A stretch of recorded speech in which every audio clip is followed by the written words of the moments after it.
Imali smo priliku vidjeti, evo, zbilja spektakularne borbe, spektakularne finiše, neke neočekivane rezultate, neke očekivane, tako bilo je za svakog po nešto.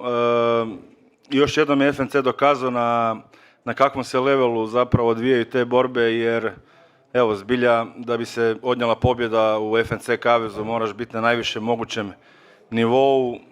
Najbolji možda je dokaz, evo, ova zadnja borba gdje je prahnio prvi meč nakon izlaska iz UFC-a. Nije uspio izdržati ni 2 minute u kavezu našem Tomu Brizu, što pokazuje o kakvom se levelu radi, tako da neće biti lagano, kažem, u budućnosti FNC svaki event sve više jača roster i postajemo sve jači i veći, tako da puno sreće svima u nastavku ko će ući u FNC kavez i ono što smo danas vidjeli, to je borba između Staropolija i Bahnika, koja je bila na najvišem mogućem nivou, tako da smo odlučili tu borbu proglasiti borbom večeri i ta borba osvaja bonus našeg glavnog sponzora i pokrovitelja Supersport kladionice.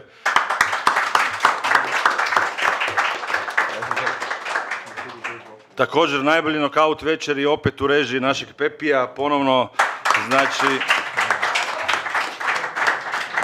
dva bonusa za Pepija. Congratulations, Pepi, one more time. And thank you for your spectacular knockouts every event, so thank you. Thank you to you. Thank you to everybody. Toliko od mene, mislim ima vas dosta i imamo puno posla još pred nama, tako da ja predlažem da krenemo sa pitanjima. Jutarnjega i sportske novosti i Fight Site. Moje prvo pitanje ide gospodinu Dražanu Forgaču.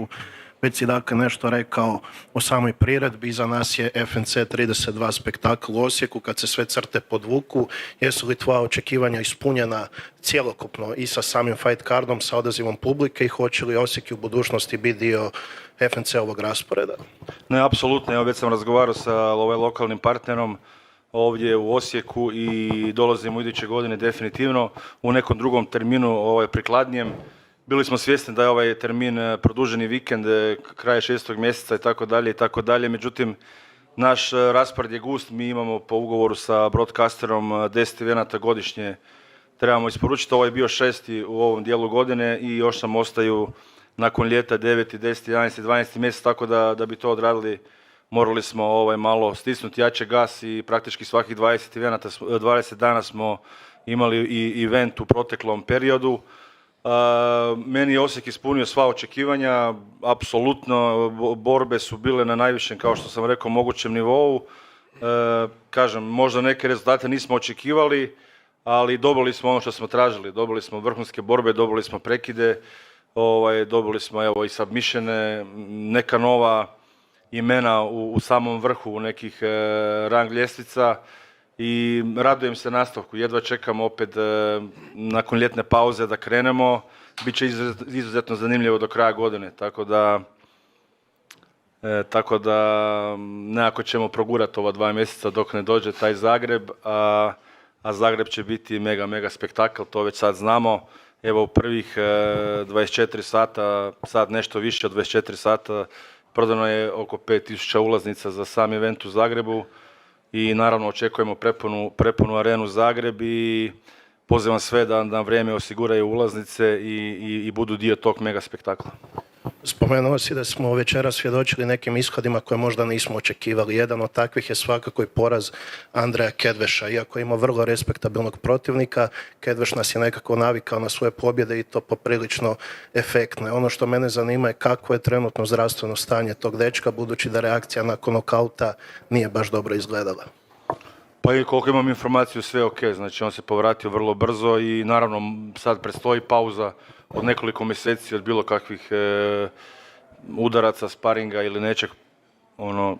Takvo je pravilo struke da se sad odmara, ali smatram da ništa ozbiljno, nikakve ozbiljne posljedice neće imati. Jednostavno, dešava se, on je primio jedan udarac u samom početku meča koji možda nije očekivao, koji nije, u krajnjoj liniji nije izgledao toliko jako, ali najgori udarac koji ne vidiš, to svi znamo, on ga nije zapravo ni vidio, nije ga očekivao, iz tog razloga ga je toliko zdrmao i napravio mu to da izgubi ravnotežu i svijest na kratko. Tako da mislim da je sve u redu s njime i smatram da je to jedna borba koju bi mogli očekivati u Osijeku, jer jednostavno nismo vidjeli ništa od onog što oni mogu pružiti, jer je taj nokaut došao prebrzo. Tako da mislim da je revanš između njih dvojice jedna od opcija koju imamo za Osijek za iduću godinu.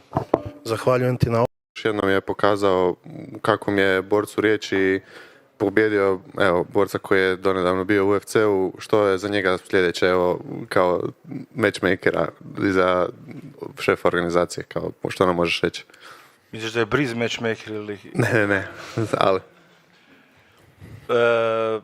Pa Tom je, svi znamo o kakvom se borcu radi, jednostavno drago nam je da je dio FNC rostera i mislim da za njega sada u ovakvom stanju imamo sve opcije otvorene i da jednostavno on može ciljati na sam vrh kategorije i potencijalno, pošto znamo da je i pobjedio našeg prvaka u prošlosti, možda je borba za titul uskoro za njega. Tako da mislim da je Tom na pravom putu, da je našao u ATT-u svoj dom, da se osjeća odlično i da se to vidi i na njegovom performansu. Tako da smatram da je Tom sam vrh poluteške kategorije i da Ante Jurić, koji je matchmaker u FNC-u, neće imati problema da ga upari.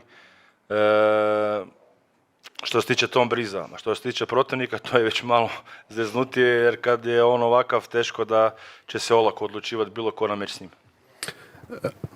One question. Fran Šimunić, Sportnet. Pitanje za Dražena Forgača. Prije par dana je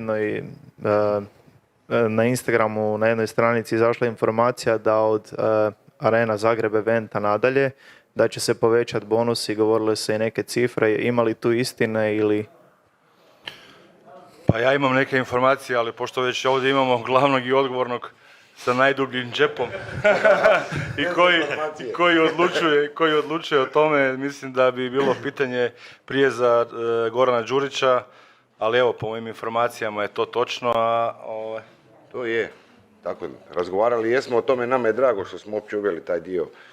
Tim ljudi koji to radi je predložio, mi smo to usvojili i vidim da su nas prozivali u Beogradu. Negdje mi nažalost ne možemo biti sponzori cijelog, zbog zakona država koji imaju, ne mogu biti strane kladionice, mi smo kao u Srbiji, Sloveniji ili u Njemačkoj, tako da bi mi vrlo rado bili sponzori svih evenata što se toga tiče, jer dečki borci kao u Beogradu, oni prozivaju za bonus, a ne znaju je. Sad ne možeš objasniti, Hrvatska ima, nema. Nama je žao što neke druge firme u drugim državama to nisu kopirale od nas. To dečkima puno znači i priča se o tome. Mi radimo što se tiče Zagreba. Da, Zagreb će biti jak kard, jako sve i vjerujem da bi trebao i taj bonus će biti veći. Sigurno koliko sad trenutno ne znamo, zavisi malo i od karda i od svega, ali će sigurno biti i primamljivi i što je dečkima sigurno puno znači ovo. 2 bonusa uzme što je, neki dečki nemaju ni toliko borbu. Ono što morate shvatiti da je zagrebački event iznad svega što je do sad bilo u FNC-u i iz tog razloga će biti dosta, ajmo reći, promjena, ali što se tiče boraca na bolje za taj event, tako da evo, jedno od tih je i ti bonusi koji će se povećati.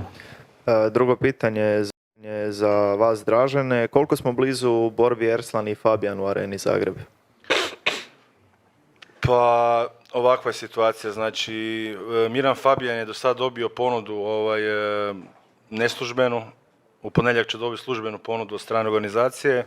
On je borac pod ugovorom FNC-a, gdje jasno stoji da broj borbi i tako dalje i jednostavno on po ugovoru još ima tu jednu borbu koja će mu biti ponuđena, a bit će mu ponuđen protivnik Ivan Erslan i na njemu je da vidi da li će taj meč uzeti ili ne. Nikakva komplikacija, vrlo jednostavno. One more question. Neki event, stvarno je bila jaka ova sezona.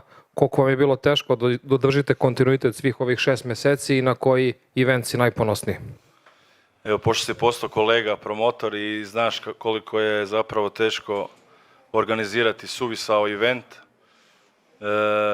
jedan svakih nekoliko mjeseci. A sad zamisli koliko je teško 6 u 6 mjeseci.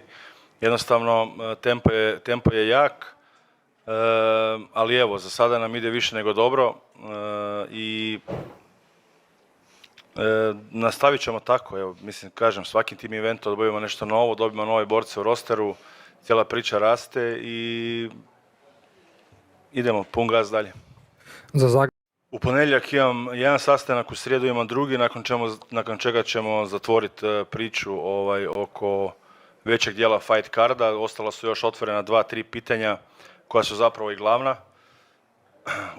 Uz naravno Mirana Fabijana koji se mora odlučiti da li će se boriti u Zagrebu ili ne. To je otvoreno pitanje, ali evo ono što mogu definitivno reći da će taj fight card biti najbolji do sada što se tiče FNC-a. Question for